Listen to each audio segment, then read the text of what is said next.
New Year na New Year, guys. Natamaan tayo ng virus na yan. Hindi ko talaga in-expect na magkakaroon ng virus. 3, 2, 1. Good day! Quarantine time pa rin tayo. New Year na New Year, guys. Natamaan tayo ng virus. Hindi ko talaga in-expect na magkakaroon ng virus or something like that. Nakakaloka lang, no? Yung parang, ako hindi talaga ako naniniwala, pero here it is, nakuha ko siya bago mag-New Year. Kaya nalungkot talaga ako New Year ko. Ang dami kong plans kasi 4 days ang aming vacation or holiday dito. Hindi ko yung nagawa kasi nga bago mag-31, na-receive ko na yung result na meron akong COVID. So sad but it's true.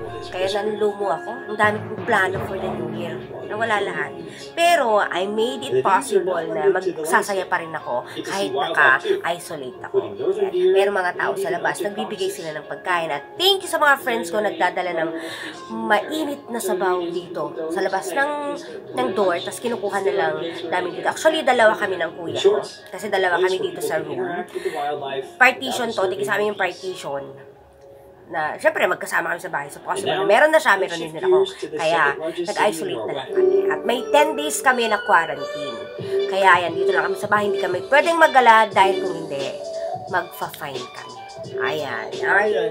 So, ang ginawa ko, 3rd day ko na ngayon, nag-exercise ako kanina, nagsuob-suob, mga first days talaga masakit yung mga pangangatawan. As in, yun yung experience ko. Ngayon, puro ano lang, sipon, tsaka yung sakit ng, ng kasukasuhan, hindi ko na yung nararamdaman. Mga first 3 days, or first 3 days na experience ko yung masakit yung katawan ko, masakit yung ulo ko. Now, medyo okay na. Yung voice ko na lang, tsaka yung sipon. Kaya suob-suob na lang. And, ayan, may mga foods kami dyan. Hindi namin na-celebrate masyado ang New Year with friends and family. Pero nag-celebrate kami dito at eto ang mga video! Happy New Year, everyone! Yay! Spending alone! Happy New Year! Ayuda! Every minute, every second of the day, I dream of you in the most special way. You're beside me all the time. Pwedeng hindi magsaya, guys. Kailangan natin gawing masaya ang pagsalubong sa New Year. So, ang ginagawa ko ngayon is kumakain ng fruities. Ayan, banana, mga eggs, mga oranges, ayan. Tapos kanina, nag-stretching ako kasi sumasakit na po yung mga, muscles ko na walang galaw-galaw.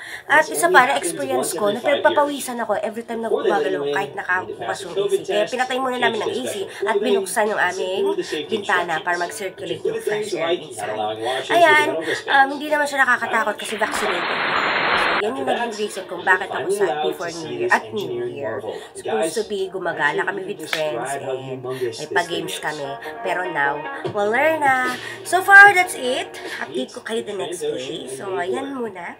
So, ngayon ang ginagawa ko lang ay nag-i-stretching para naman hindi kumulat ang ating mga buto-buto sa 10 days na quarantine natin yan. Ang ginagawa lang namin is nanonood ng TV, natutulog ng tulog, inom ng tubig. Wala namang gamot. Basta kain-kain lang na maiinit, na sabaw, tubig, tsaka fresh food. Hindi rin ako masyadong nagkakakain ngayon kasi wala akong panlasa at wala din ako naamoy. Ang naamoy ko lang ay kabahuan. Mabaho lang yung naamoy ko. Walang mabango. Kasi yung panlasa ko, maanghang lang yung nalalasa. Pero ngayon parang nagkakaroon na ulit ako. Ayan! Yan muna tayo, guys. I'll be updating you in the next few days. Love you all. Try this vitamin C from Germany. Ayan, I've tried it and it's so good.